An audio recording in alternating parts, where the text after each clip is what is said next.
क्या इस देश में कुत्ता खाने वाले नहीं हैं, बिल्ली खाने वाले नहीं हैं, सूअर खाने वाले नहीं हैं, मुर्गी खाने वाले नहीं हैं, बकरा खाने वाले नहीं हैं? सड़कों पे बिकता है, किसके पास लाइसेंस है बताओ आप? लेकिन आपको इजाजत नहीं है। क्यों? कभी सोचा आपने? इस देश में मुख्तलिफ मजहब के लोग रहते हैं, कोई रावण को मानता है, कोई राम को मानता है। इस देश में रावण की पूजा करने वाले भी, राम की पूजा करने वाले भी।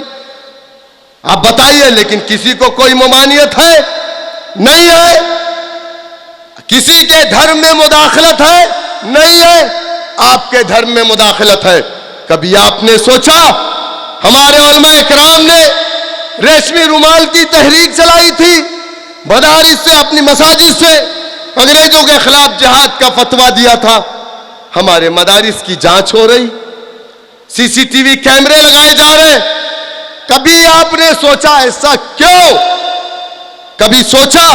जाइए घर पे हाथ रखिए सीने पे, आपके पास भी दो पैर है, दो आंख है, आप भी इंसान है, लेकिन इस देश में ना इंसाफी आपके साथ क्यों हो रही?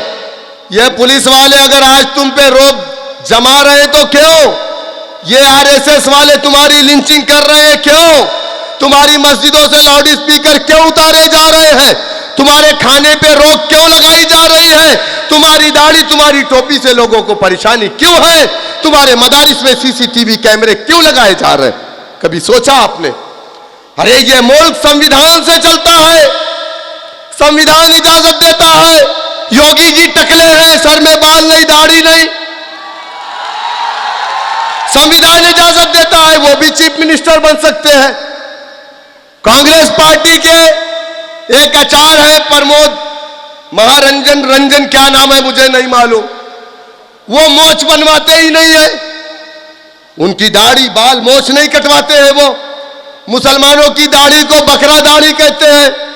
हमने कहा आपकी मोछ कुत्ते की पोंछ की तरह, तो हम क्या करें? हमारा संविधान उसको भी इजाजत देता है कि वो दाढ़ी और मोछ को कितनी भी बड़ी कर ले।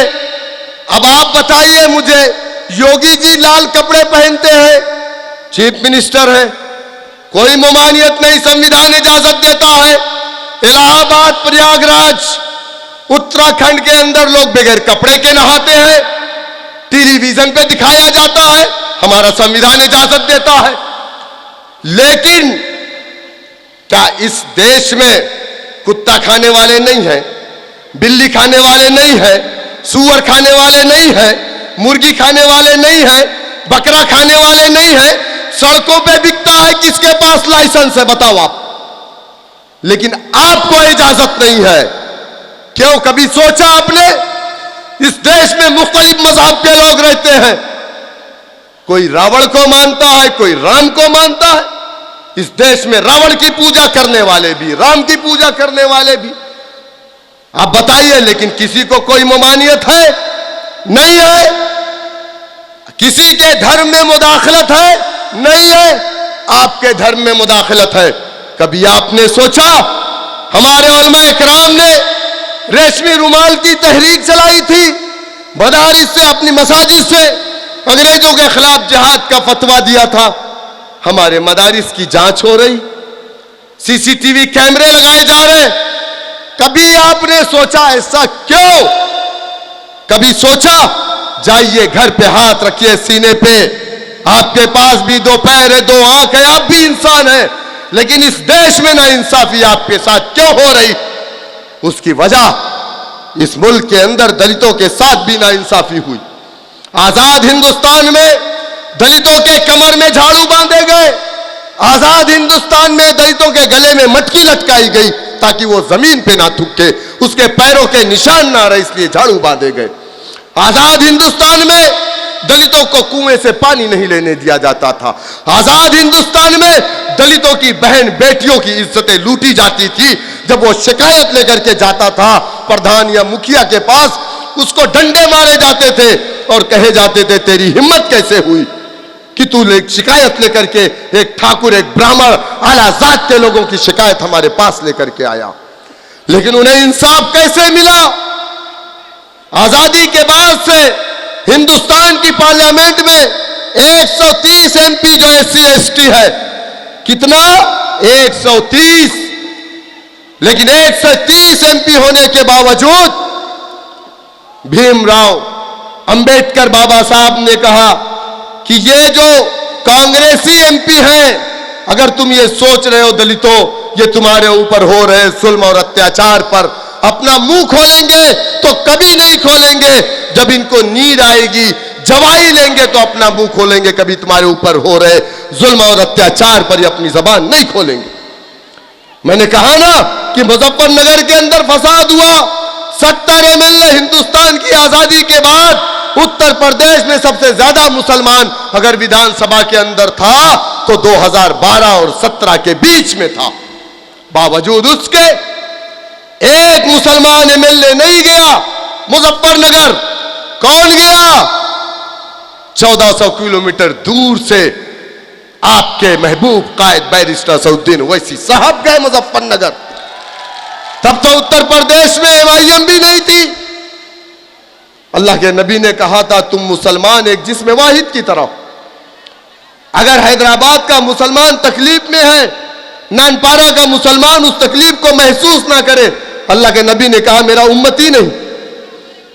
वो रिश्ता था। आज लोग कहते हैं ओवैसी का यूपी से क्या रिश्ता है? इन्नमल मुमिनून इख्वा, कुरान ने कहा जिसने कलमे तैयबा का इकरार कर लिया वो मोमिन तुम्हारा भाई है। जब जब ना इंसाफी हुई है, अल्लाह ने इस दुनिया में वक्त वक्त पर मर्द मुजाहिदों को भेजा है।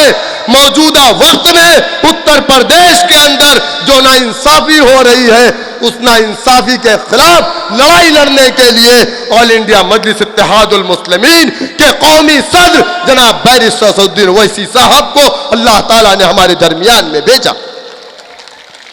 दलितों के ऊपर जब जुल्म हो रहा था, काशीराम पंजाब की सरजमीन से निकले, दलित की बस्तियों में गए और कहा है दलितों तुम अगर चाहते हो या समझते हो कि ये कांग्रेस पार्टी का MP तुम्हारे लिए आवाज उठाएगा तो ये नामुमकिन है।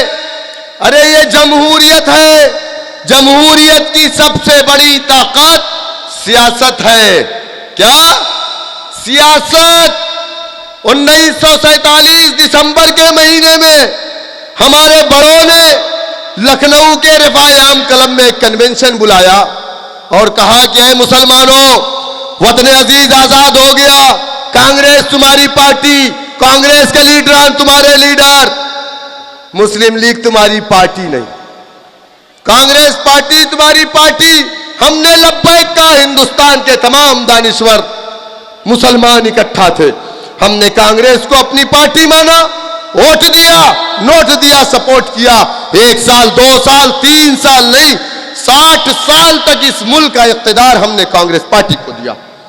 लेकिन क्या यह सच नहीं है? 30,000 से ज्यादा दंगे हमारे घरों पर, 34% सरकारी नौकरी से 1% भी नहीं मौजूदा वक्त में। आप बताइए मुझे, बाबरी मस्जिद की शहादत, हाशिमपुरा मलियाना, मुरादाबाद के अंदर मुसलमानों को ईद के दिन ईदगाह के अंदर गोलियों से भून दिया गया। मुसलमानों, मैं आपसे कहूंगा, काशीराम ने दलितों को इकट्ठा किया, कहा जमहूरियत की सबसे बड़ी ताकत सियासत है और जिस कौम ने सियासत नहीं किया उस कौम के हालात आप जैसे हो जाएंगे। दलितों ने अपना डंडा बनाया, अपना झंडा बनाया, अपना लीडर बनाया। 1 बार 2 बार 3 बार नहीं, अपने कौम की बेटी को 4 मरतबा उत्तर प्रदेश का मुख्यमंत्री बनाया। आज किसी की हिम्मत नहीं है कि पलट करके दलित बस्तियों की तरफ गलत निगाहों से देख ले। आज सरकारी नौकरी में दलित का बेटा है, आज पुलिस स्टेशन में दलित का बेटा है। आप मुझे बताइए, मैं जनाब बैरिस्टर असदुद्दीन ओवैसी साहब के हवाले से ये शेर आप तक पहुंचाने की कोशिश कर रहा हूं कि मेरी कोशिशों को सराहो, मेरे हमदा चलो, मेरी कोशिशों को सराहो, मेरे हमराह चलो। मैंने एक शम्म जलाई है हवाओं के खिलाफ,